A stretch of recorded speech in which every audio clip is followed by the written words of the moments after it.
What is up? Oh man, I'm like starting to get my voice back too. It's weird. I don't know if I sound like I'm sick, but I sound fucking insane in my own head right now. I think you sound pretty nice. It's like a nice soothing voice. Oh, it's all the chain smoking that happened last night, which I was telling you we'll get into on the pod real soon whenever we record again. Because this weekend was a weird blast from the past. Kayla got to meet the pretty boy guitarist of my band, who is no longer the pretty boy guitarist of my band. It was a life-altering occasion where it really, it sounds horribly selfish, but it really validated where I'm at in life. My boy Andy, who I haven't seen in years, hit me up and ended up coming through, and he's amazing guitarist, super fucking talented dude, great friend. Really woo. Yeah, he's like family. Really is. Like he was came through and was like, dude, we need to start jamming again because we got extremely drunk. Kayla got to hear me scream and sing a little from the old days because he was like, dude, you have to listen to this real quick. Do this part real quick. He had me fucking reciting old lyrics and stuff. It was a very strange, nostalgic night, but it was a real good time. And then he was like, we need to make some music again. But had a great time. That man showed up, yacked out of his mind. We all got extremely loaded. I had that handle of Jaeger that Beth got me to like celebrate City of Rot all being in and wrapped and everything. That handle of Jaeger is pretty much gone from one night. Well, I'm getting pretty wild here tonight. I got a bottle of Jarritos Mandarin, so... Oh man, you're out of control. Yeah, we got I might crazy kill somebody tonight. And while doing all of that, managed to get a ton of work done for fulfillment. Like bagged and boarded over, I think it was 1,200 bags and boards. Between everything I had picked up, Mike had picked up, and Kayla had picked up. I think the final count was 1,200 bags and boards. Actually, I was showing Jeff before the stream started. You can kind of see it right there. That shelf, that shelf, that shelf, and that shelf, not the cat, but those 4 shelves are all books for backers. I basically got that lined up now. They're the Alterna bundles are over there as well. I didn't tell you that before, Jeff, but the Alterna bundles of Voidwalker 1 through 4 and Can't Kill Cade number 1. If you backed on the campaign, that was what you got. It was my 5 Alterna books that were available at that time. And then Can't Kill Cade 2 came out. And as a bonus for getting one of them Alterna bundles, you're getting Can't Kill Cade issue 2 as well. And issue 3 is on its way with Jeff. Jeff just sent me new pages of that this weekend. The final scans of them, and chef's kiss. Me and Mike were giggling like little girls because Mike's Jeff's kiss. Yeah.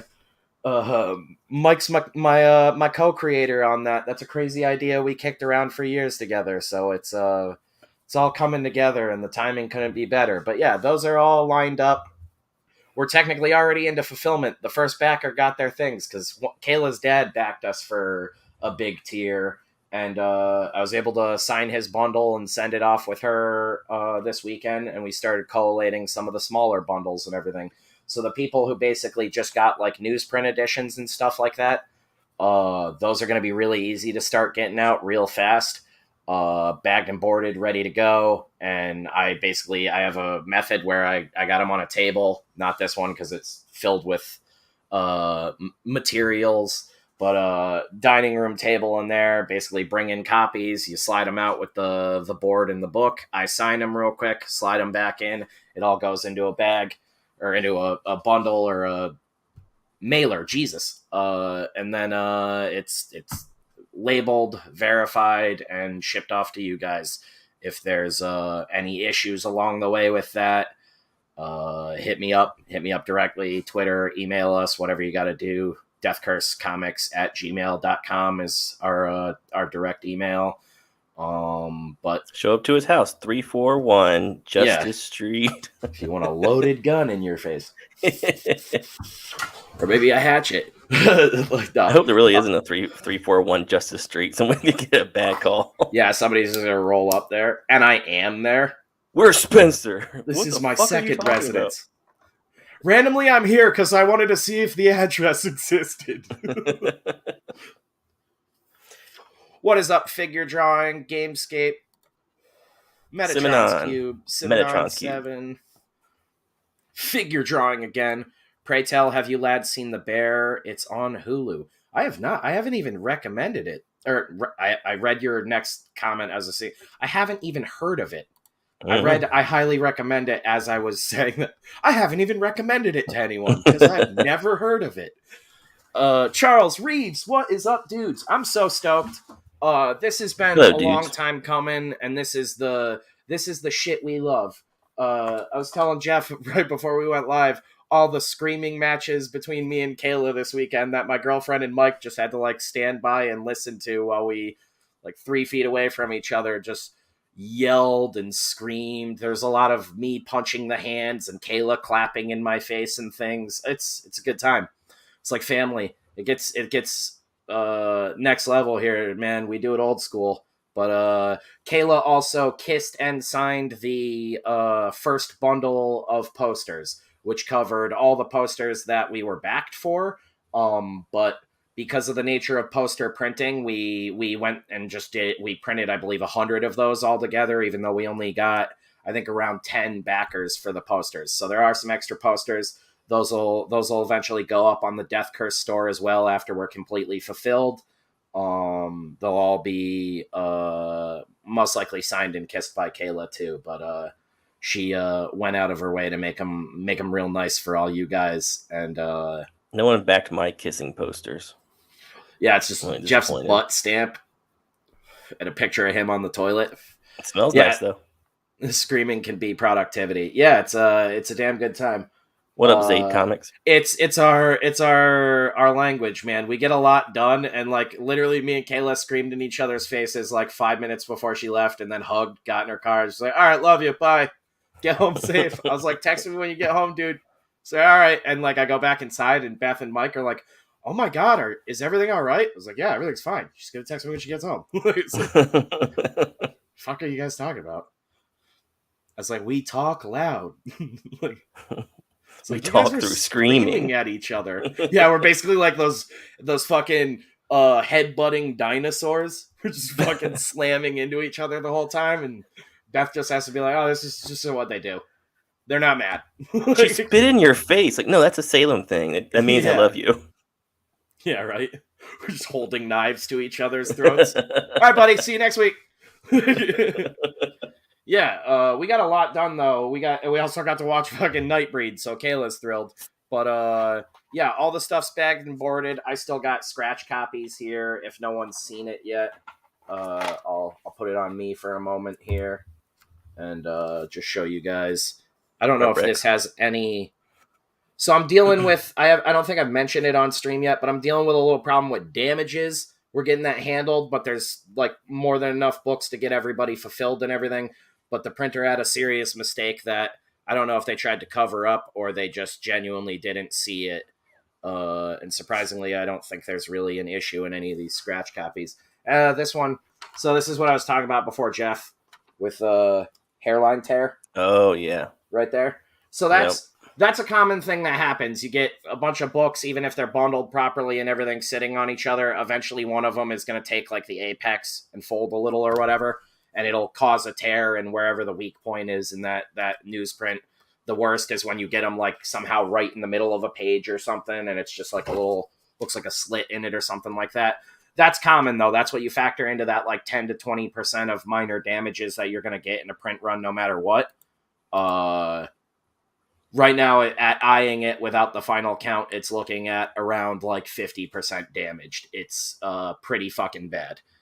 Which is why I'm glad that, using my my intuition and experience in printing, we did an overprint on the newsprint stuff. So it wouldn't be an issue. And if I had done any less than what we did, we'd basically be like freaking out right now.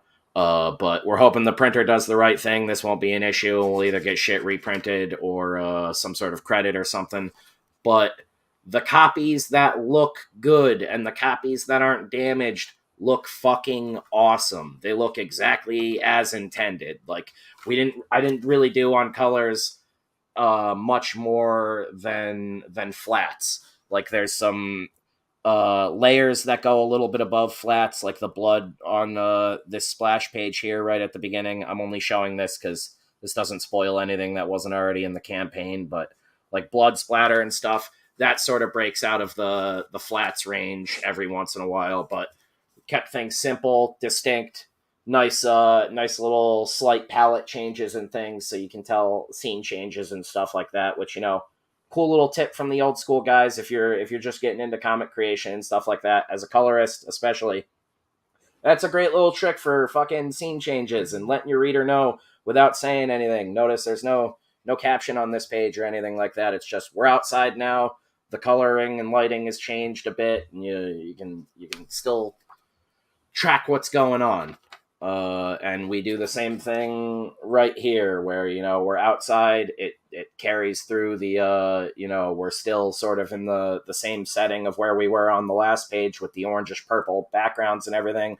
We're introduced to Otto here, and then we're inside that building, which happens to be the Wizards of War clubhouse. And again, there on this page is another color shift. It's a little hard and to parse out all the little nuances of color going on the page because I have a shitty camera here, but it looks really good in person. I'm really, really proud of what we pulled off and really happy because Jeff knows the whole time I was coloring this, I was like, God damn it, man. Like everything felt wrong because Jeff does the perfect amount you need where it doesn't need colors. Like it almost always works better as just black and white and letters, and that's why the trade edition. So if you backed the regular edition book, like what the campaign originally launched as, that's the edition you're getting, and then it got updated to the newsprint. But if you back this original edition, you're getting a newsprint copy anyways, and this is all still in black and white. It's like a comic book size artist edition. Looks awesome. Reads awesome. And like I was saying, you can see that that comparison right here. Like I think it hits just as hard, if not harder, on the black and white. Like I just tried to do my best to do Jeff's art justice on it. But your colors kicked ass. I loved them. I thought they were great.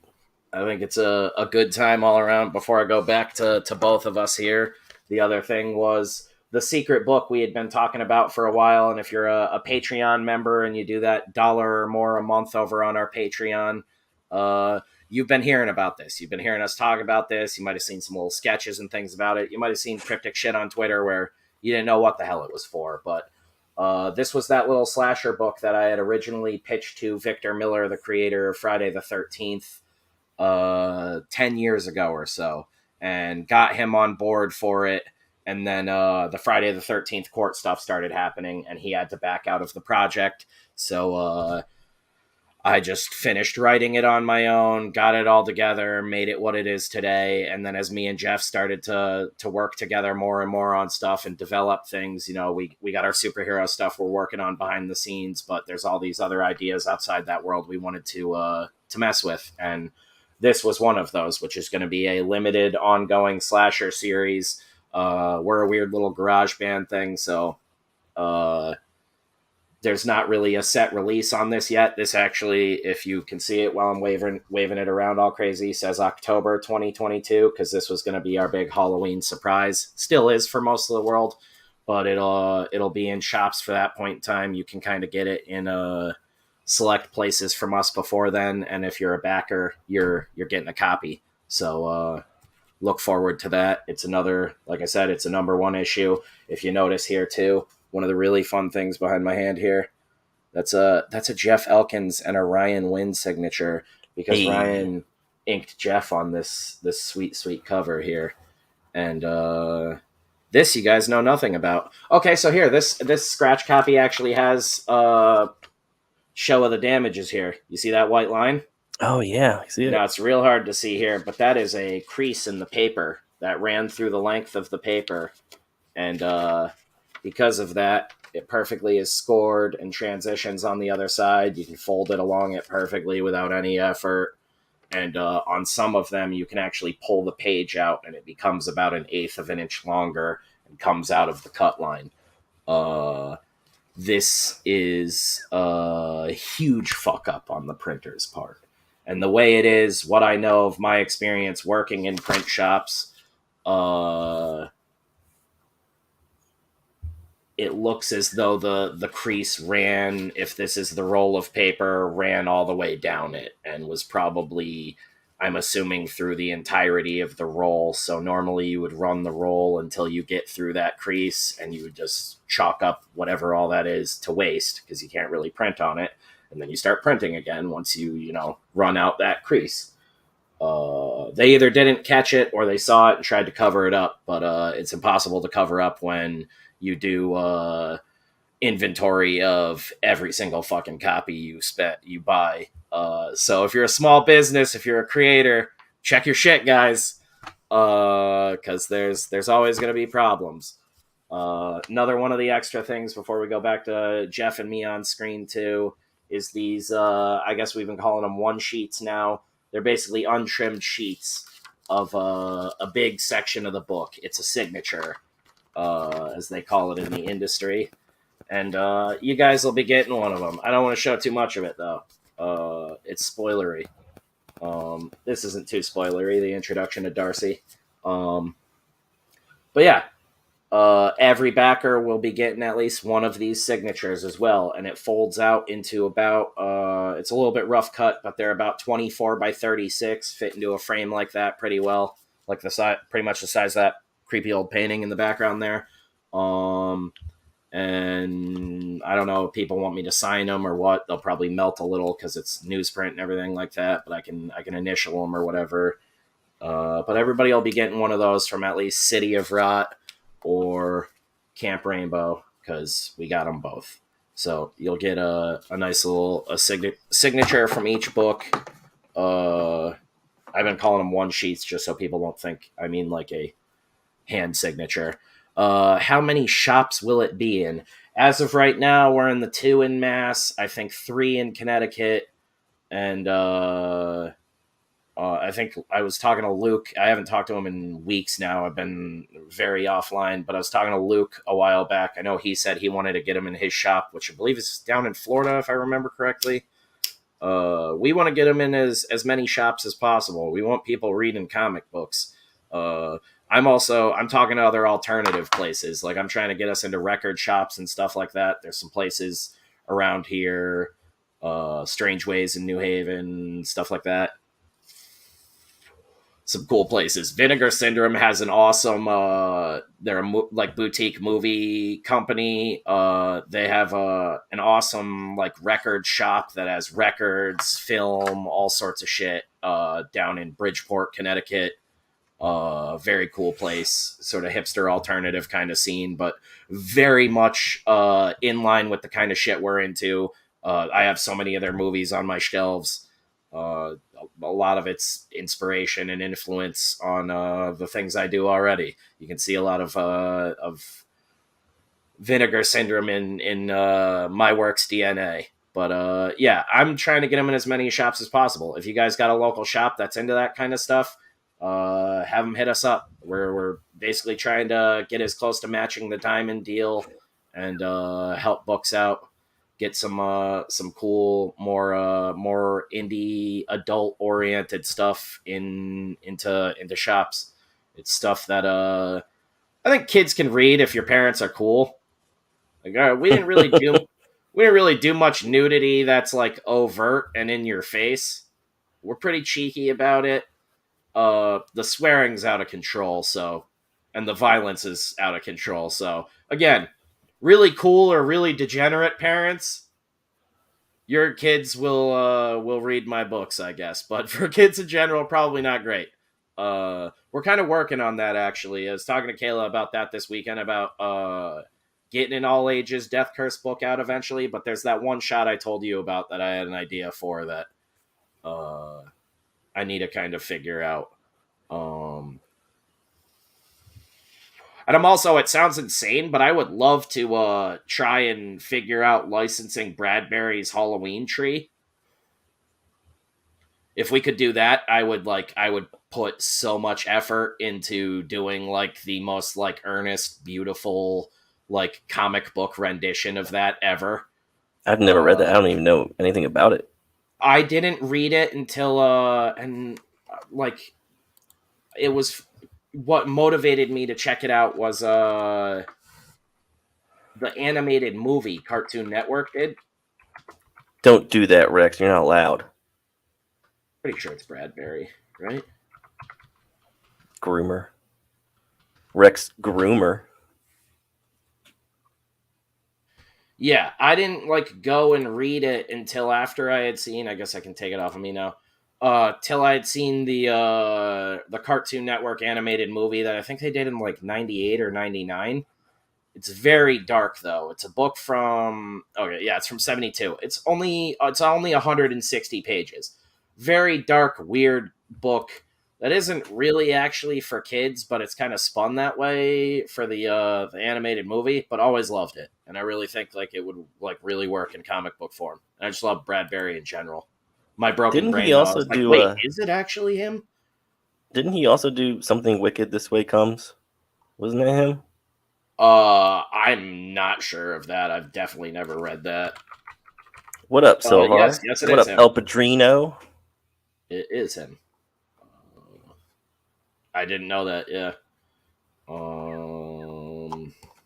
Yeah. Right. Thank you for greeting everyone. Oh, Silver's on Twitch too, because we're dual streaming tonight. Because I forget we have a Twitch all the time. Padrino, hello. I'm over on here now. Yes. Silvar's on YouTube now too. Good to see you guys. Yeah, I'm trying to make sure I'm not missing any comments. Chris, what is up, man? Yeah. So we're not in a lot of shops right now, and I'm sure shops are probably not going to want to fuck with us at all, but we'll figure it out, man. If you want us, we will be there. I'm down for events. Like I'm willing to travel to a certain extent. If you want to pay for my ass to travel, I will go anywhere. Cons, fucking pay us to come party, dude. You will not have a more ambitious, proactive, loud as fuck, cause a scene kind of creator. Let's make some memories. He'll be there. Yeah. Let's make some memories. Let's make some money. Let's party. I'm ready to get back to it, man.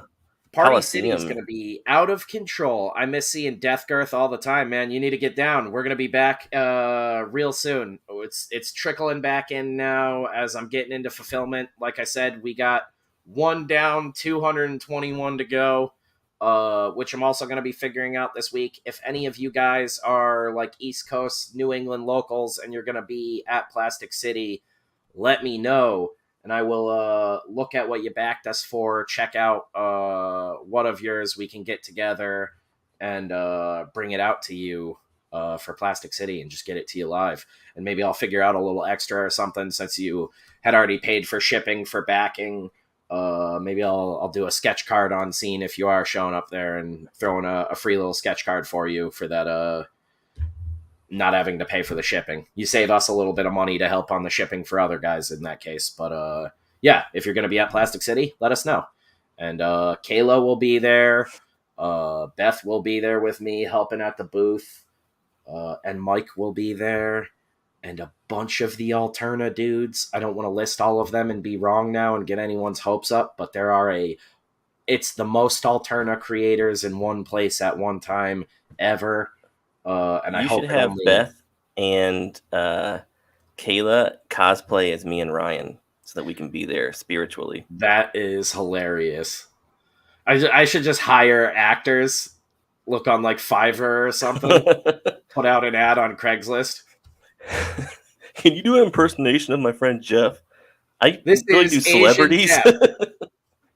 This is Asian Jeff. It wasn't a bit. We just could only get this Asian actor last minute. Imagine this is Jeff, but not Asian. You got a patriotic slasher film idea? I have quite a few for that. There was a toss around for a while, but Camp Rainbow has always been the strongest idea I had for a slasher story. Not to toot my own horn, but like when you pitch it through email to a dude who has never heard of you before and you cold call him and he happens to be the guy who created arguably the greatest slasher series ever and accidentally the most definitive iconic character in slashers, and he like agrees to help you co-write it. I think you have a pretty good idea on your hands. We're still hoping once all of Camp Rainbow is done now that I can get Vic to basically write like a foreword for the overall book, and we'll do like a trade paperback release of it. But it was like one of those things where I've always been really confident in the idea before he came on board. Then he came on board. We started kicking ideas around. He gave me some awesome ideas that helped flesh out the world of it. Got really into it essentially because he was always into EC comics, always wanted to write for a comic book, and just no one ever like thought to hit him up and ask him to do it because he was a Hollywood screenwriter guy, and that's sort of the reverse of the pipeline in comics. So I got to learn some awesome stuff from him, some great bits about just writing dialogue and stuff like that, because a lot of people don't know, but after the horror movies, he went to write for like daytime soaps for decades. Won, I think, a couple of Emmys doing that. Which is just like writing trash dialogue that holds people's interest. It's the lunch issue of Marvel on repeat forever. They don't have a budget for action and things like that, so it's a lot of people just talking intensely. And I learned a bit from him over the course of a couple of months while we were kicking ideas around, and then the Friday the 13th shit kicked up, and didn't hear from him for a very long time, and then he officially backed out, and years later I linked up with Jeff, and here we are. But it's a fun story. It's a bigger slasher story than I think anything you've ever seen. I think if you were to break down the story we have, the only way you could do it would be in a TV series or like 3 movies. Like me and Jeff have talked about it a lot, and there's a lot going on in it. Yeah, I was thinking like it would have to be like a True Detective style TV show. Yeah, and that's like limited series, you know. That's a great, like, I'm shocked I didn't think of that sooner, but that's kind of a great baseline to get you prepared for it, because that's kind of, I don't know if it was conscious or not, but like kind of what I was aiming for, but I don't think I ever like thought directly like True Detective, but it was, I wanted to do this sort of police procedural that unravels in real time and is kind of more grounded than anything else that I've done thus far or released thus far publicly. To start, like, it starts out almost more like a crime series, and we are going to ramp it up over those 13 issues. Caught up on the stream, Ben Shapiro speed. Book looks great. Looking forward to getting my copy. Hell yeah. Like I said, the bigger bundles are going to be a little bit slower going out just because I have to print shirts and stuff still. We're doing all that stuff in-house. Actually, you can probably only see the corner of it under that costume right there. But that's the box of shirt blanks and everything ordered. There's also another box over there. That's the Patreon hoodies for patrons. The box on top of the hoodies just off screen over there is also the screens for the screen printing itself. That awesome zombie design that Jeff did, and the Death Curse logo that we did on 2 separate screens, so we could also just do some simple logo tees and things like that for the future. But the point was to do as much in-house as possible. to keep it as cost effective as possible and as inexpensive for you guys. Because we'd much rather have more people rocking our shit than money in our pockets. Money's cool, but I want to see Death Curse everywhere and keep growing the family like a sick, weird cult. And Jeff just has to be on board for it. Yeah, that should be our audience name, the Graveyard. Yeah, you Danzig kids. That's right. I'm gonna come on stream next time you see me. I'm gonna have like mutton chops. Here's our audience, the Danzig boys. Give me just a second. Actually, I'm gonna go off screen. Be right back, Jeff. Ew, I don't know what he's doing, guys. Yeah, I'm really excited for the books. Spencer's been showing me all the colors and stuff sporadically throughout the past few months, and I was really excited when I saw them, especially with Camp Rainbow. Like, with City of Rot, he's doing, like you said, like a very like understated 70s era, like vintage style coloring scheme. But with Camp Rainbow, I don't want to give too much away, but the book kind of has like different timelines in it and stuff. So his coloring is a little shifted depending on which one and depending on what the scene is in the particular page. There's some really cool textures and stuff to it too, which I love. So I'm really excited for you guys to get both books, especially just to see like characters, especially to see like the reaction to Camp Rainbow, just because nobody knew about it really. Yeah, it's kind of a secret. So there's so many backers too, which love all of you guys. Like none of this shit would exist without you. But there's so many backers that don't even like look at any of the updates or anything. And this book is just going to show up now, like years later, essentially, probably completely out of their mind. Like I'm sure there's some people that probably just forgot about it or chalked it up to like a loss, and now it's going to show up.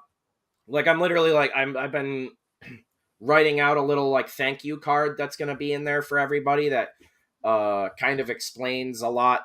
A lot of you guys here will already know all of it, but it explains a lot of what I've been talking about on here, just for the people that aren't terminally online like us, and just explains all of that and all these extra things, and be like, you backed City of Rot, but you got all of this other stuff because you were supposed to get it in fucking forever ago, and you didn't because of a million other things. I actually got to talk to a bunch of people this week about other like mix-em problems. I guess there's another wave of that going on too, so it's like oh jeez, might be newsprint from here on out, boys, but we're gonna get it all handled. We're gonna get it figured out, and we're pretty much in the clear now. The damages thing doesn't affect the campaign. That affects stuff we were gonna ship off to shops after the campaign was fulfilled. So nobody worry about anything. You're all getting your shit. And I forgot to grab something else too, but we started making some buttons this weekend as well, because you kind of only like, my office isn't too big. This is probably like a 15 by 10 foot room. It's not like enormous or anything. And I have like the two bookshelves. My drawing table is off to one side here. Off after that table is my modeling table where I do all the mask work and movie stuff that I've been doing, sculpting prosthetics and shit like that. Some of the miniature stuff for the fantasy short that is eventually going to be shot. You guys can see the 3D printer right there that I use for modeling stuff. One of the random prizes that's going in with backers is a Hank miniature that will go in with random backers. I think I printed like 10 test prints of them. So I'm just going to throw them in with a couple of backers. There's random things like that are just going in like willy-nilly as we figure shit out. Kayla's boyfriend Edwin did, I think it was 9 or 10 cool little original sketches, like 5x7s to slip in for random backers. So we also have when we first started doing our pod, I drew a Raiden drawing on one of our draw streams, and I did another one. It was, I think, Lovecraft, and we announced we were just gonna throw those in randomly too for some 2 lucky people. So Yep, and I have I think like 30 originals that I did from draw streams and stuff, and I pulled out like a bunch of them that I was like, oh, these aren't actually bad, like the La Lorena one and a couple others. I think I might have my Raiden still too. But there's a bunch of them that are just going to go in with random backers. So I think, like, if you added up all the like random little weird things like that, I think me and you also talked. I said something to you about like a week ago about sending you some of the Death Curse sketch cards with the whole bundle I'm sending you, and have you just do some of those too, and we'll throw those in with random backers. But Yeah, I think Death Curse all Brandon fleshlights. yeah, all the little gifts. There's only one of those. It's a prototype. But one motherfucker, We tested to make sure it's good. one lucky bastard named Rex Doom is about to have the time of his life. The only dude that wouldn't make a big deal out of it. You see a tweet that's like, I got the gift. I broke it already. Yeah, I think all of if you added up all the like random one-off rewards that are just like random things we're throwing in all together, it's a bunch of different stuff, but it's probably around like 100 items at this point. So you almost have like a one out of like a 50-50 chance of getting even more extras in with your rewards that you backed for. On top of obviously the copy of Camp Rainbow that you'll be getting. We start printing these though. I don't know if my camera's actually going to focus Jim on Shooter that. rocks. Oh yeah, Kayla's been yelling it for a real long time, so I just stole the Stephen King Rocks design, and we made him some little Jim Shooter Rocks pins, and we're gonna hopefully get one on them real soon. You can always tell when Sayla's coming because you can hear her yelling out of her car, Jim Shooter rocks. Yeah. I'm like a lady Jim Shooter kid. I forgot before we went live. I was like, I'll be right back, Jeff. I need to get a drink. And I went and I got that. What might very well be the last soda my chubby ass has for a really long time. You dying? No, I got to go back to not drinking soda because I just want to get in shape. I like started doing it again because like my birthday, I was like, all right, I'm getting loaded tonight, and then 4th of July is like the best holiday ever, so I had to get loaded. And then old friends showed up and were like, you have to get more loaded. So you got fireworks ready? I like drank my birth weight in alcohol yesterday. I woke up before most of the house today, and when I was downstairs like cleaning up and stuff, and Kayla came down and was like, how are you alive, kid? Like when she went to bed, I think it was 1 or 2 in the morning, we were blasting music on the ground floor, screaming, singing. Andy was like pillaging my house for a guitar that does not exist here right now. It's in storage. You said you drank your birth weight in alcohol? Is that what fetal alcohol syndrome is? Yeah, it's when your mom drinks your birth weight in alcohol. Your blood is literally replaced with liquor. Do the shooter pins come in black or just red? We could make them come in black too. If that's what the people want, we can make it happen. They'll eventually... I think they're just going to be a thing because, like, Kayla being the voice of reason always is like, is that legal, kid? Is Jim Shooter going to come after us for this? Because Jim Shooter's that kind of guy. And she's right. He is. But we're not going to be making a shitload of money off of 1-inch Jim Shooter pins. The idea was most likely, like, if you buy stuff on the Death Curse store, things like that will be thrown in for free just with purchases and stuff like that. Because we have a button stomp in house now where we basically slowly been working over the last 2 years to get a bunch of cool little things going so that, again, like I said, we can manufacture and produce in house on a small scale and make it more accessible and more bang for your buck. That's like the 3D printer initially is like prototyping for toys and stuff, and I've learned a lot and probably will be investing in something a little bit bigger for that in the future, but that's stuff I'm not going to get into today because could be a whole nother hour. What up, Colin? Yeah, what is up, Colin? Spencer, props in advance for cutting out soda for X amount of time. Yeah, I took really, guys, like if you're trying to lose weight and you're having problems or whatever, like I told my girlfriend, I tell everyone, like, you gotta be realistic with like yourself and like what you're doing. If you can be honest with yourself and be like, hey, I got a problem or whatever, I have too much of this. For me, you guys know I fucking love whiskey. That's like the cowboy genetics in me. I can't fucking say no to a nice fresh cigarette and some whiskey. And that's gonna kill me sooner than later, but that's just like a part of me. I'm one of those dudes. It's never been a nicotine thing for me. Like if you roll something up and light it on fire, I'm gonna put it to my lips. It's like a caveman mentality, whatever, but it's always been ingrained in me. The same way, Spencer like smoked dog shit many times. yesterday. Like, yeah, right. God damn it, guys! You gotta stop rolling this up and handing it to me again. I gotta stop falling for this. Like last night, we fucking cooked on the open pit all night. I sent you some pictures and forgot to send you pictures of the fucking food afterwards. But I made sirloin tips on the open pit, just cooking on coals, and a bunch of grilled chicken and stuff. That is me connecting on a whole different level. I'm like, all right, I'm just gonna walk off into the woods now. I don't need to go back into the house. That's a side a lot of people don't get to see, but You're an outside Spencer.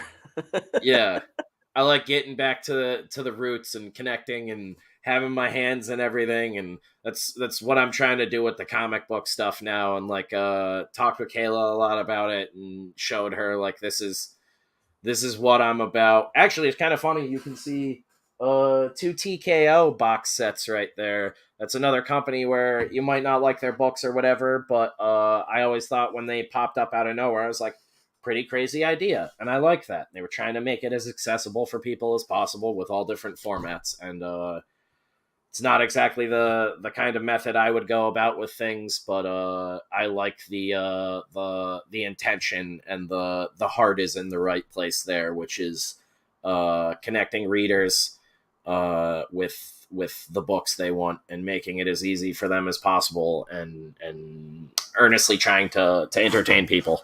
I'm ranting now, but Colin speaking having a Mad good Max time. again. Oh yeah, I dropped 3 kilograms by drinking miso soup to stop buying Savo food. Yeah, be honest with yourself. Moderate yourself. What was it, 2 months ago when I stopped it the last time, and I went for a month. In that 4 weeks, I dropped, I think it was like 19 pounds when it was all said and done.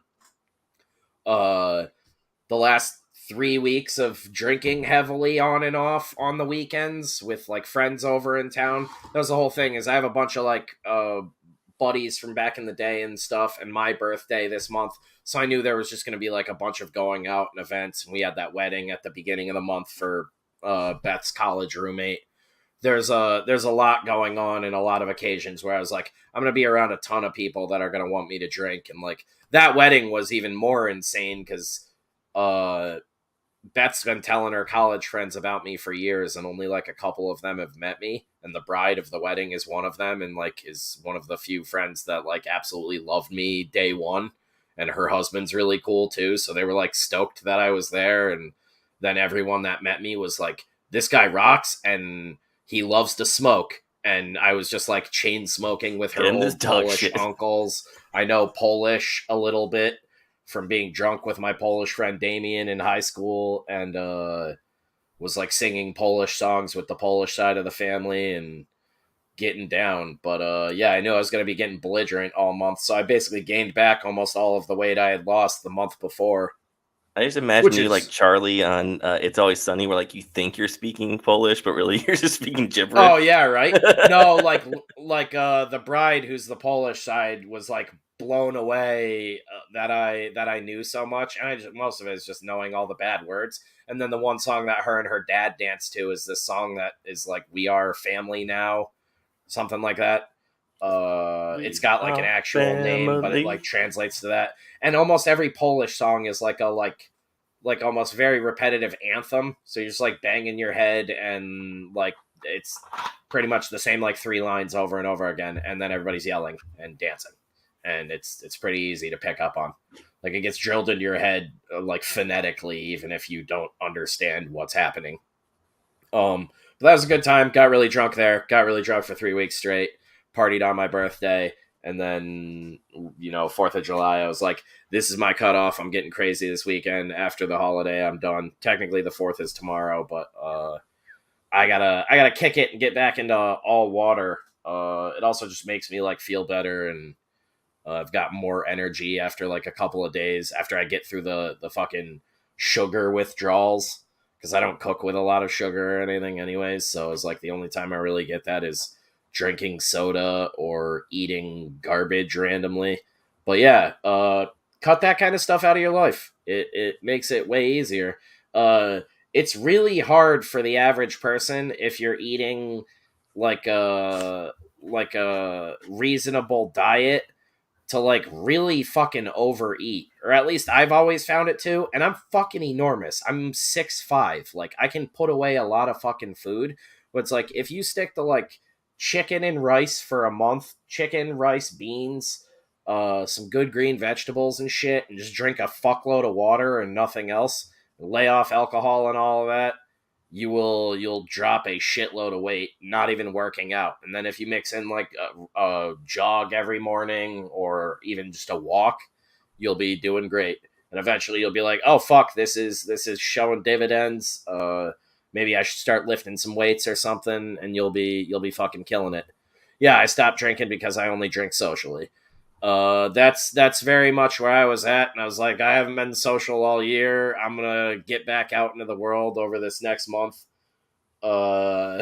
Basically got me warmed up for Plastic City, because it's like with COVID and everything, I've been working from home. I don't go out much. I see like the same like 20 friends I've had for years, and that doesn't really wrinkle the brain any more than it already is. Interacting with the same goblin people over and over again. Kind of got to branch out and put yourself in different scenarios, meet new people, even if you absolutely hate it. I'm the same way, Colin. I'm like, God, people just drive me fucking nuts now, and I like feel like I don't know how to communicate with people sometimes, but that's why you got to get out and talk to them. Force yourself. What's up, Peter Engstrom? Yes. What's up, Peter? Welcome to Self-Help Night on Death Curse. Silvar said he cuts out grains and drops 5 pounds every week or two, but he loves pasta and bread. That's a big one, because like if you cut out bread and pasta, get down. You'll notice your belly gets flat like instantly. That's like, another so thing much too, of that makes me like what gives exhausted. you like a belly is just that bloat from pasta and bread and shit. Yeah, I look swollen as hell, and then I can not eat bread for like a week, and I look like I lost like 30 pounds. But that's like how fucking big a dude I am. And I also, like I was just telling Beth the other day, I'm pretty sure I've like developed like a gluten intolerance. Like the last couple of times I've eaten bread, I just feel like I'm going to throw up, which was never a thing before. So that'll probably make cutting out bread for a bit fairly easy. I've also had a bunch of friends who have told me when they got back into shape, it like didn't bother them anymore. So that's big motivation to get back in shape and eat a little bit, just a little bit of bread. Chickpea flour is indispensable. Yeah, I do. When I do chicken parm, I do almond flour, and what is the other one I use? I cannot remember it right now, but there's another alternative. I've used chickpea too, but I use almond flour and is it coconut flour? I think it's expensive. It's definitely more expensive than just using regular flour, but I have basically like a flour Tupperware container of it that I'm pretty sure it's almond flour and coconut flour, because Beth likes coconut flour for whatever fucking reason, something she read on a blog online or something. Coconut flour and almond flour pretty much 50-50, and I use that for every time I make chicken parm. Like, it is exclusively what I've made chicken parm with for like the last 3 years.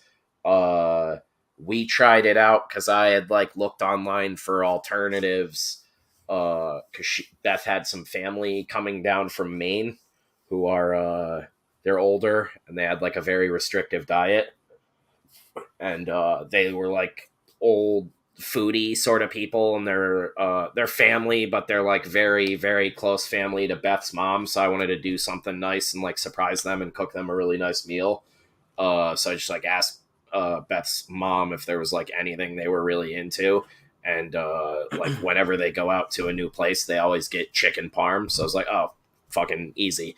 And like I found out their restrictive diet and did that, and that was like, it comes out so fucking crispy, and it's like the only chicken parm I've made where you can like sauce it, throw it back into the oven with some cheese on top and everything, like the slice like a nice fucking big ball of fresh mozzarella.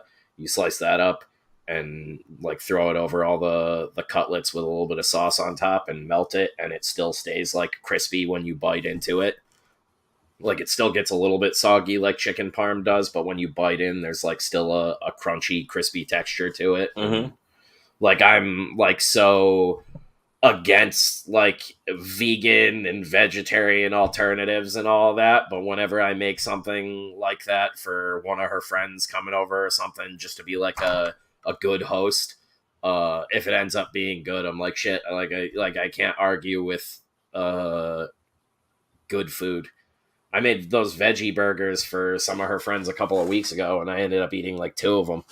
Just like inside, like while I was making them, and everybody's like outside waiting for food, and I'm just like breaking them up and eating them. I was like, holy shit, I've stumbled into vegetarianism.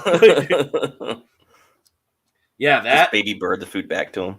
real simple recipe. Get yourself a can of the black beans, the like Goya black beans, if you want to be real cheap.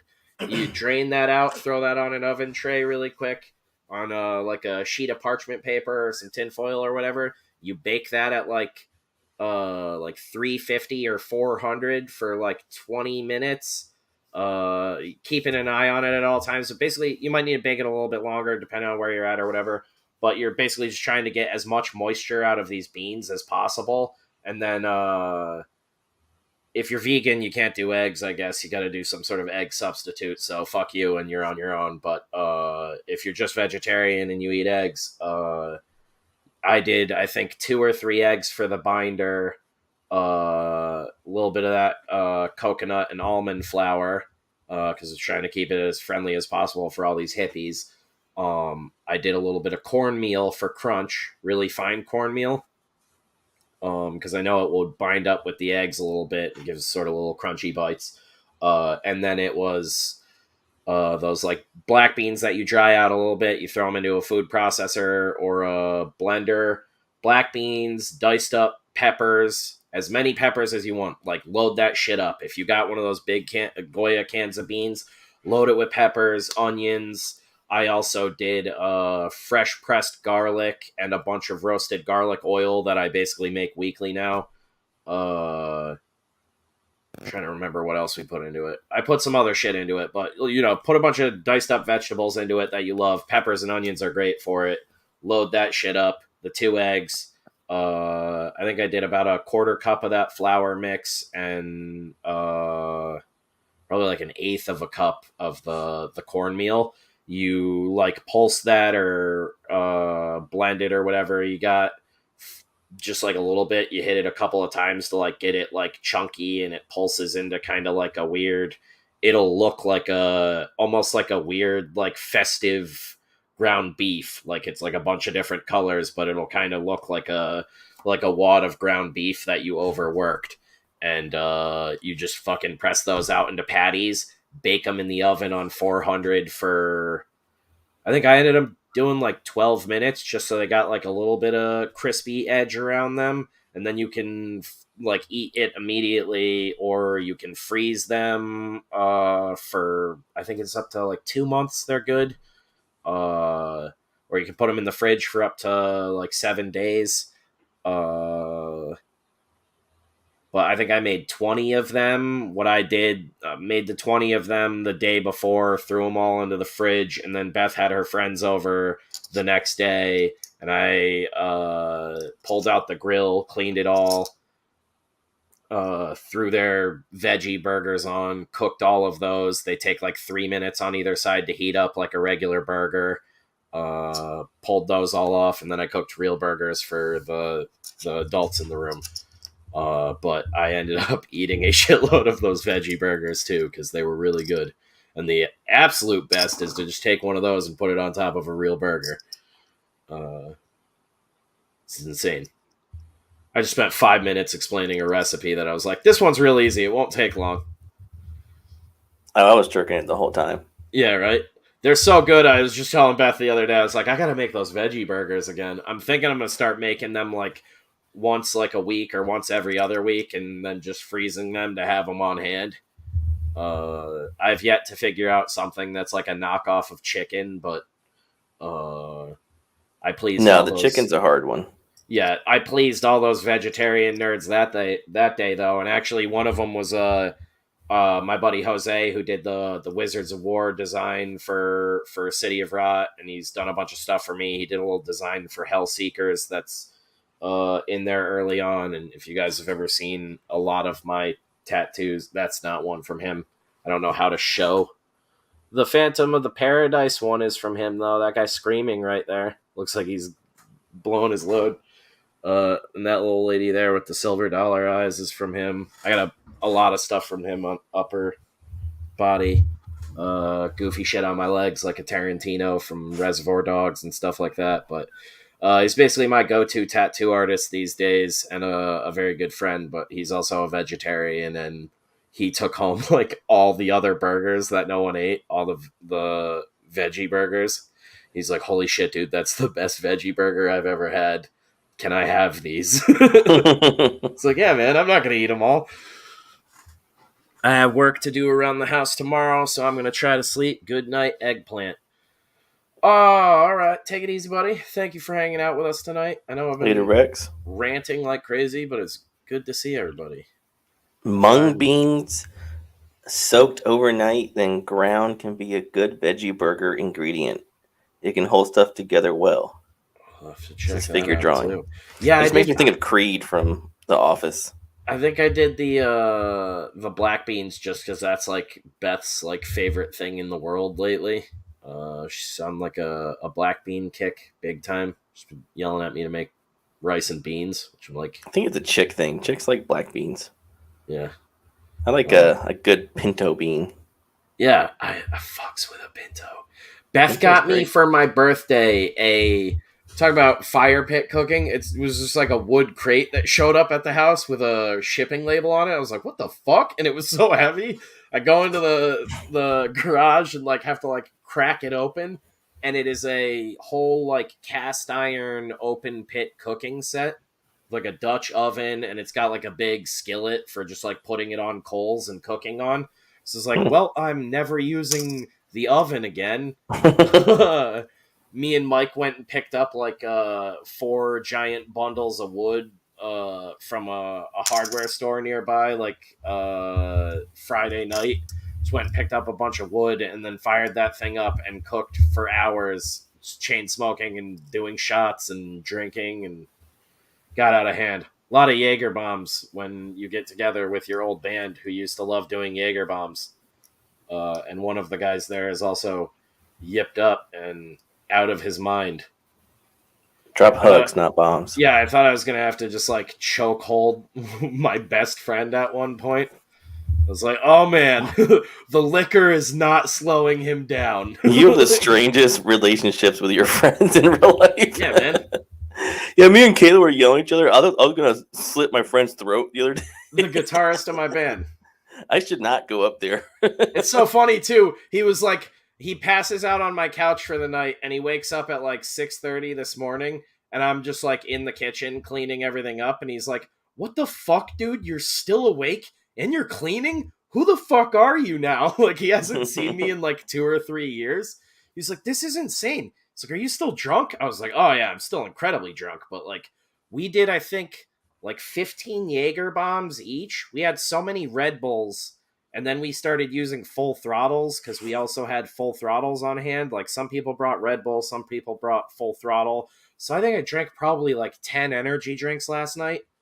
I didn't go to bed until like 7:30 this morning. And then at like 11, I woke up and just came downstairs and got back to work. Kayla was like, "How are you alive?" It got real wild though. Like I said, we were like playing a bunch of old songs and stuff. That dude was like, "I'm coming over this week with my full stack and my guitar, and we're writing an album." I was like, "All right, dude, whatever. If I Hit ever me come up." to your house, I'm gonna wake up middle of the night and just see you staring at me from the hallway. Yeah, Kayla got to hear me scream like the good old metal days, and she just looked like she was gonna fucking lose Sleep it. well, little prince. I think she got a little too ripped too, just being around everybody. Up in smoke, Jaeger bombs. You're singing my song. Yeah, man. It was it was like, I can't explain like how surreal an experience it was, because this dude used to literally be like, I saw him every day. We were basically about to sign with Crimson and Rise Records. I don't know if anyone would be familiar with that. It's kind of like a hipster hardcore scene thing. Weird. I don't even know if they're still around now. I'm that removed from music. But we were like talking to a bunch of people there. Crimson was a management company that was like, we'd played a bunch of shows for them at the waterfront up in Mass, and we put on a really good show. We sold a lot of tickets, and we were reliable and could show up on time. And then all of a sudden we weren't, because our drummer was a raging heroin addict. That'll do it. And yeah, so basically things fell apart right as we were about to go in and record a full-length album at the time with the vocalist of This or the Apocalypse, if you're familiar with the band. The vocalist Ricky, he's now, I believe, one of the guitarists of this band Ice Nine Kills. But we were lined up to record a full-length with him. He was going to do guest vocals on one of the songs, and then the vocalist of The Color Morale, this guy Garrett Rapp, was going to do guest vocals on a song. And we were like putting the money aside for it and everything. I think it was like $4,400 it was going to cost altogether to record. We had 16 songs like written, and we were trying to whittle it down to just like a 10-song full length. Because we had some pretty long songs. Like most hardcore bands, we're all wearing skinny jeans, the same outfit, we all kind of have the same hair, and we all do like coordinated dancing. And we were like, we do like 7-minute songs with a guitar solo about being on way too much acid. Did you have a swoop? No, I had a giant power mullet. That's why Kayla was about to give me the power mullet this weekend, and like, did your beard have a swoop? We were gonna bring it back. I didn't have a beard. I couldn't even grow facial hair. Oh shit! I was babyface Spencer with like a 3-foot long pony mullet.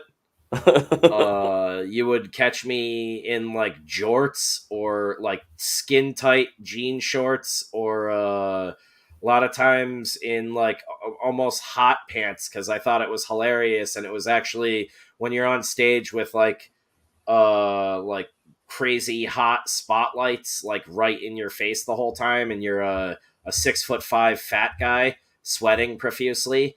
Booty shorts are your best friend. So it's a lot of me in tank tops and booty shorts, things like that. In pits, grabbing kids by the face and throwing them into walls and into other people. Literally like kids who look like they're like children compared to me, because I'm a foot taller than most people. Am I gonna have to cut ties with you? I'm trying to see my buddy said the video is private, but our old bassist has a video of us live at the show that I've talked about on the podcast, the Hose Need a House 2 show, where I got way too drunk at a battered woman's benefit. Oh yeah, you told that story on here before. Yeah, and I called it the Hose Need a House 2 show. In my defense, we raised thousands of dollars for that fucking shelter, and I did all of their landscaping at my day job for that shelter the whole time. It was a hilarious joke. Half the crowd laughed. All the women looked appalled. It wasn't women from the shelter. It was just scene girls coming to see the show. We then played a gnarly show, but I'm really fucking drunk, and evidently our bassist's girlfriend at the time recorded some of it on his phone, and I have the mullet. I think I have I think they were called like angel bites. So my friend Miranda, the one who is doing the Jalo with us, she's a professional piercer. And she literally used to use me as a portfolio piece. So she like half her portfolio was pictures of me because I would be drunk and she'd be like, "Can I pierce this on you? I need a picture of it." Be like, "Go to town," and she just punch a hole in me. Like I still have my ears all fucked up. I don't know if you can see that, but there's still a hole from when they were gauged to like an inch and a half. Uh, uh, you Why are you wouldn't be showing able to us all see your them, but holes? there, That there, should be the name of this both episode. are there. My septum Showing the was holes. pierced, and I had like a giant gauge septum at one point, like an asshole. I had horizontal eyebrows because she wanted to do dual of those for a picture. She also wanted to do, they're called nicks, which is the highest point right before your cheekbones. I didn't end up doing that one because I was working at the movie theater at the time, and they were like, "Listen, we let you get away with a lot of dumb shit, but you are not doing that." And I was like, Spencer, you come "All in here right." every day with your face bleeding. You Yeah, need to cut this literally, I out. would like show up to work and just have like a bandage on. And the funniest thing was, at that point in time, Miranda was also working as an assistant manager at that same movie theater. So they would show up and they would see me, and I just have like a Nelly band-aid on, and they'd be like, "What the fuck did Miranda do?" Are you are you in a fight club, Spencer? Yes, but this is not what that's from. Oh, that would have been the movie theater to do it. We meet on Tuesdays for that. Today's Yeah, Thursday. I actually could probably still get my septum in. Yeah, there's still a hole there. I don't know if I can. Spencer always trying to get his holes filled. Good old Spencer. No, that's too big. That's I what don't she know if said. we can. I'm trying to get this pen clip through there. We just gotta lube it up. Yeah. Get the right angle. Well, I have a deviated septum from bad choices in my youth. So my septum piercing never closed, even though I've had it out for like 10 years now. We won't let you get away with the popcorn trick too many times. I can't get that through though. That's too fucking big. It's got to be like a 2 gauge now or something. I can't get a little cute girl like a Bonnaroo girl, Size queen Spencer. Coachella chick septum piercing back. What's up? Let's go have some Trulies. Oh my god, I got my nose pierced. Bonnaroo. Sorry, I'm sober tonight. Yeah. What were we talking about? What weren't we talking about? I don't know. Yeah, I'll have to try and find that video of us live sometime, though. I think I'm in like a sleeveless flannel with the mullet and just looking like a complete asshole with a bunch of metal in my face. And I know there's a lot of me walking around in circles, probably, because I would get really drunk. And believe it or not, I wasn't always this talkative on stream or on camera or anything, because I'm a chud. So I used to do a lot of not looking at the crowd or interacting with them other than saying degenerate shit to get a reaction out of them, because I was like, well, if I piss them off and they start screaming at me, it makes it a lot easier for me to just say, hey, fuck you, I don't like you, and now I'm going to turn around and scream right in your face and not have any problem with facing you. I was like, if I think you're an asshole, then I can confront you, no problem. Like, if I have an issue, if you're just like a friendly, benign human being, I'm like, oh, I don't know how to address this person. If you're trying to murder me, game on. I'm like, let's do it. GG Allen over here. Yeah, just fucking bricking myself. There's a lot of that, dude. The first thing, that was the most validating thing, is so there's some stories on here I would probably never tell, which is like, that's why you got to come up. I can tell you some of the shit I've never told anyone, other than like Kayla and Mike and stuff like that. And Beth was around for a lot of these stories and things. Like, Beth was around in the early days of the band. But, like, I've told Kayla and Mike this shit before, and it's like, they're some pretty insane stories. So it's like, sure, a lot of people hear it and they're like, all right, whatever, dude. That's crazy. And they're like, that guy's full of shit. And then Andy came over, was drunk as fuck, and just basically told like all the same stories from a different perspective. And Mike was like, "It's so insane to hear that all of that was true." Because Andy just like showed up out of the blue, like almost unannounced, and was already loaded, should not have been driving, and just started cutting into like, "Hey, you remember this night?" He also validated on me. I've been telling this story about. There's a. I know you said you had to go in a minute. I'll wrap it up with this. We played this place called the Webster Hall, not the one in New York City, but this one's in Hartford, Connecticut. It's basically like for our whole metal scene. This was like the big one for us.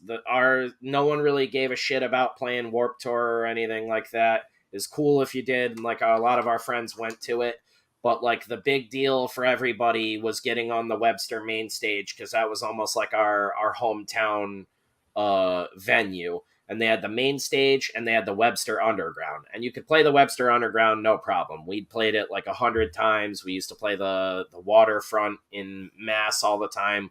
We'd rotate between the two of those, and then we'd play all these like VFW shows and stuff like that. And we started making really good money doing that. And then around that time is when drummer got bad with heroin. But the one time we got to play the Webster main stage was for this shitty company that did these Battle of the Bands at the time. And the Battle of the Bands, they did this whole like dog show bullshit where they like paraded everybody around. They had the crowd scream and all of this shit, and acted like it was an actual Battle of the Bands where like the crowd reaction counted and everything. And behind closed doors, all of the bands knew that it was just based on ticket sales because they told you up front. So we had done a bunch of these. We had absolutely like crushed. We'd always have like the crowd going absolutely nuts for us. The sound guy at the Webster would be like, "You guys won." Like I can literally see like the sound feedback over here, and you guys would get like the loudest crowd reactions every time. But other bands keep winning, and we were like, "Yeah, it's because it's based on ticket sales." So finally, one year, it's our drummer's 21st birthday coming up, the one who ended up getting bad with heroin. It's before he got bad with heroin. His 21st birthday is coming up. Battle of Bands is coming up. We had won the first couple of rounds because it's this thing where you do one the first month, then if you win, you go on to the next round, you go on to the next round, and the I think it was like the fourth round is the finale, and that's a big show that they called like this Battle of the Bands Fest. And it's like I think it's like 50 bands from all different regions, all up and down the East Coast, that won these Battle of the Bands. Can play this festival thing. And because it was happening in our home state at this venue, the Webster, they were basically like, "All right, you guys, us basically, and these two other bands are like, you guys are like the hometown bands, so we're going to let you pick your time slots." And we basically all picked to go back to back in the same time slots because we also knew those bands and they knew what we were doing.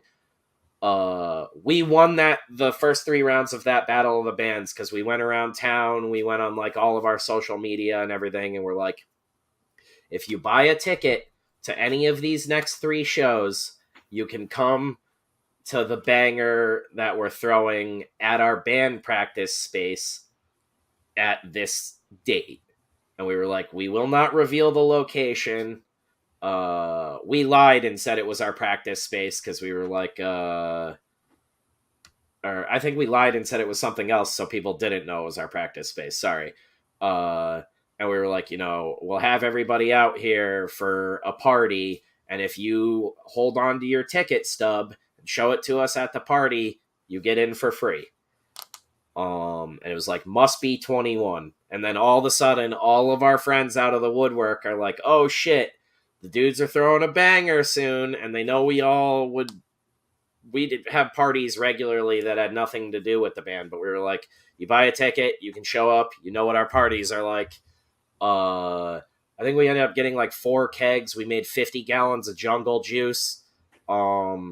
We sold hundreds of tickets. We made over $1,000 for playing the show, and I think you got $2 a ticket.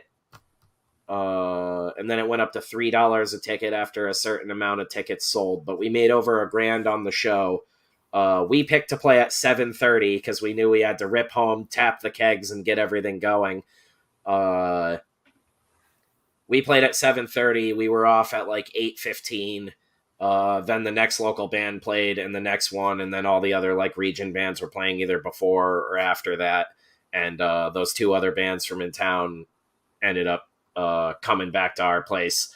We ended up setting up and playing almost our entire set again at the house. It was actually our drummer's dad's place.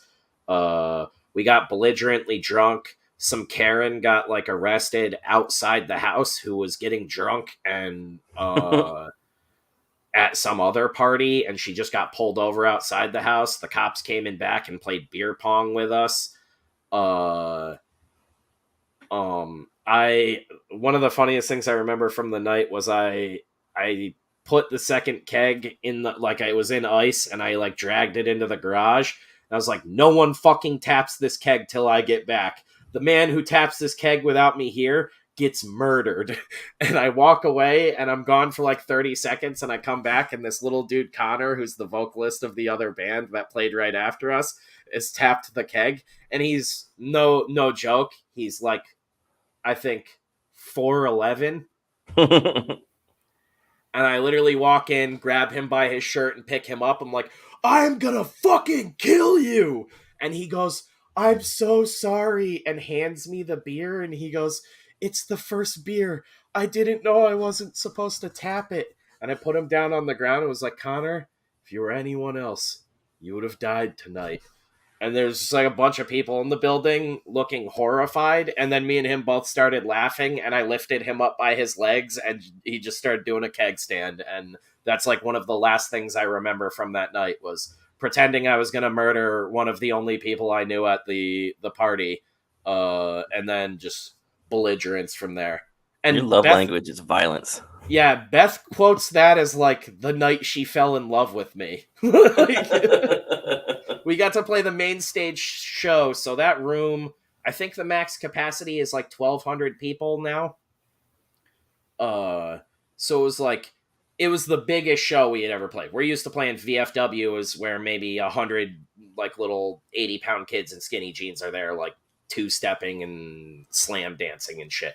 So 1,200 people in a building, like all gyrating or whatever to our music, is insane. I threw up in my mouth on stage during one of our songs and had to swallow it when literally 3 seconds later is a breakdown, and I had to like swallow it, turn around, and then scream my fucking brains out. Multiple women flashed us their boobs during the show, which is the only show that ever happened at, and it was awesome, and Beth always hates me bringing that up. But I was like, whoa, it happened! Like, I'm pretty sure I mouthed that on stage, and I remember looking back at our drummer, Dennis, and just, like, fucking nodding.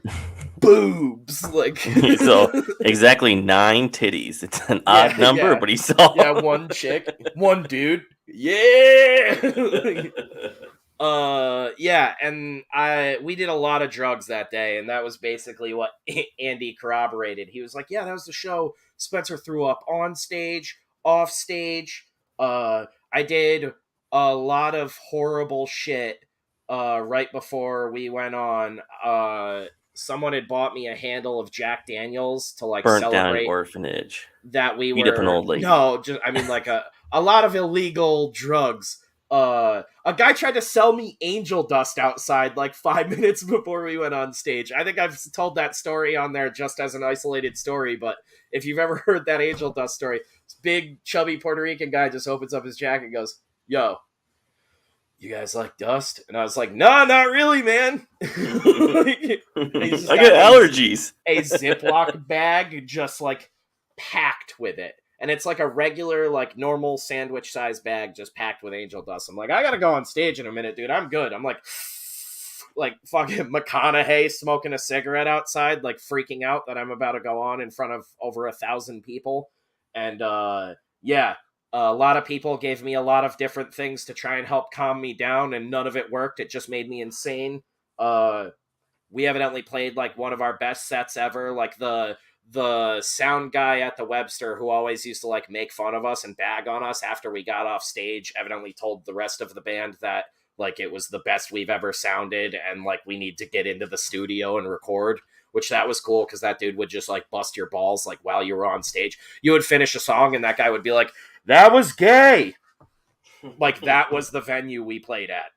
Like if that doesn't give you thick skin, then you will just like quit being in bands and never play again. But like that night he was like, "You guys sounded awesome." I was outside throwing up next to security, and I remember throwing up all over the ground from everything I had taken. And this dude that was working the side door that I went out to throw up, it's like an emergency door, he's like, "You're not supposed to use that door." And then I'm just booting all over the ground. He's like, "Oh, looks like somebody doesn't feel good." It's like, what the fuck? You don't say, guy. So I'm like throwing up like The Exorcist. It literally ended up being like a 6-foot puddle, and they were like, "Are you all right?" I was like, "Yeah, I drank a gallon of water after a gallon of Jack Daniels." It's like, it's all fucked up. It looked like I was throwing up gasoline. Like that's what I remember from that. And then we went down the road. The street behind Webster Hall is Ellsworth, which if you're of the smoking variety, we had ourselves an Ellsworth, and things settled down for the day, and we took off to that party where we called it Everybody Gets to Fuck, I think was what we were calling it that night. Because it was parties tended to be a lot more dudes than women, like that happens to be, like 2/3 dudes, 1/3 women. And that was the night we threw that party. And when word got out that we had a bunch of kegs and jungle juice and stuff, when we like finally got things rolling and it was in full swing, we probably had like 400 or 500 people at our practice space, which was actually our drummer's dad's house while he was out of town. He ironically, or not really ironically, but incidentally came home that night and then partied with us. We thought we were fucked, and he ended up partying with us all night. We got our drummer's little brother drunk when he was like 14. That was pretty degenerate. And then one of the craziest things is every time I've told this story, there was this dude there that night with like 6-foot long dreads. This white guy named Ben. No one had ever met him before. No one. Like, we went around the party, we were like, "Who knows Ben? Like, how'd Ben get here?" Ben showed up. This is what I was getting to with this story. This is what we'll wrap on. Ben showed up with bags and bags of chicken breast and steak and all this other stuff, marinated and ready to go. Rolled up in a really nice car, cooler filled with ice, 6-foot dreads, all wrapped up. And everybody's just like, "Whoa, that guy must have some big dreads," because they're all wrapped up on his head. He walks out to the grill, fires up Dennis's dad's grill, starts throwing all this meat on it, and just starts cooking. The man cooks the entirety of the night. We got back after our set. I think I said we ended around 8:10. We smoked a blunt out behind the building. And then we drove back. We were probably there and starting to party around 9. Ben showed up probably around 9:30. We were still drinking at 4 in the morning, and Ben was still cooking at that time. To this day, no one knows who the fuck Ben is, where the fuck Ben came from. Just like a dread wizard white guy who showed up with meat, grilled all night long, partied with everybody. I'm pretty sure I held his hair while he did a keg stand at one point, and it almost made me throw up. Smelled horrible. He might have been a homeless guy with a stolen car full of meat, but it is like one of the most insane things ever. And after the whole night of telling these stories, I've told that story to Kayla and Mike, and I'm like, and there was this weird fucking dread dude there, and no one could explain it. It was the most insane thing ever. I like to Andy's think going. Ben's still out there, going to parties, cooking meat for people randomly, like fucking Kane and Kung Fu. And Andy is going through all these different stories throughout the night and like jumping all around, just as like fucking ADD as I was tonight with all these stories. He's jumping back and forth to all these different shows. And then as it's like seems to be settling down, it's like he gets struck by lightning or possessed by a ghost, and he's like, "Oh! What about the fucking dude with the really fucking long dreads that showed up with meat that night?" And I was like, I almost like burst out in tears, dude. It was like, oh my god, I'm not insane. It was like all these years I've been telling that story, and I was like, I was so drunk that night, I wasn't sure if I just like imagined this guy at this party, because I would go back and talk to all the other band members, any friend I remembered being there at that party that night. Beth doesn't even remember the dread guy being at the party. And Beth was like, I ate some of that grilled chicken. Maybe they were just links off of his dreads.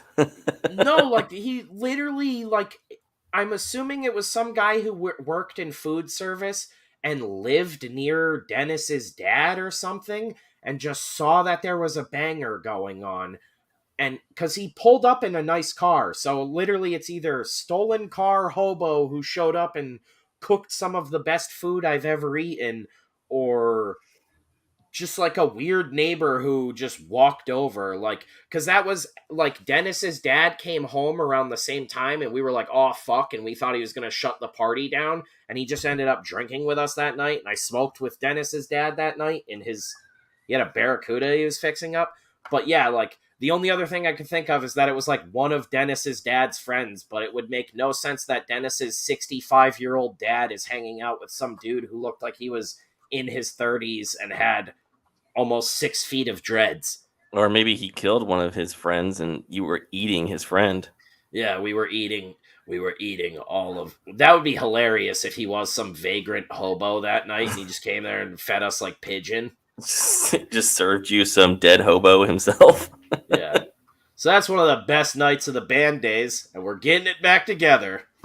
Yeah, dude, that's what we'll close on.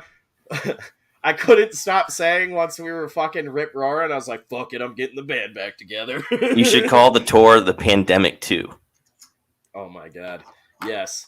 It has been great hanging out with you guys and sharing a little bit of my love language of violence and debauchery with you guys. I'm not that man anymore. I'm just a nerd who writes comics. But yeah, it was good hanging out with you guys. Things are getting in order. We're into fulfillment with City of Rot, and Can't Kill Cade 3 is coming in the fall, motherfuckers. I'm stoked. The pages look awesome. We're sending it off to start getting colored now. Things are going good. And you know what we'll end it on really quick? I'm sorry, Jeff, to hold you up. I know I said it was going to be quick, but... It's all good, baby boy. What up, Ty, by the way? What up, Randy?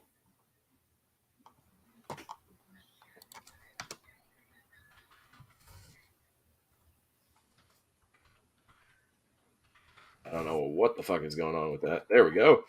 Sorry. What are you doing, everybody? Just pulling this up real quick, and I wanted to end on this really quick because it's officially 12:24 a.m. It's flipped over to the 4th of July, so happy 4th of July, dudes, and a real quick shout out to our publisher and good friend, Peter Cimetti. It is his birthday today, so make sure you guys go wish Pete a happy birthday. Fucking thank that dude for everything he does for the community. And if you haven't already, go back the summer 22 pre-order campaign and get yourself some awesome books. There's 18 days left, and it still hasn't hit the goal. So we got to get it there. But yeah, go show Pete some love. Thank you, dudes, for hanging out. And we will see you later. My internet is literally crashing as we speak. So thanks, everybody. Was it worth it? Take it easy, dudes. And yes,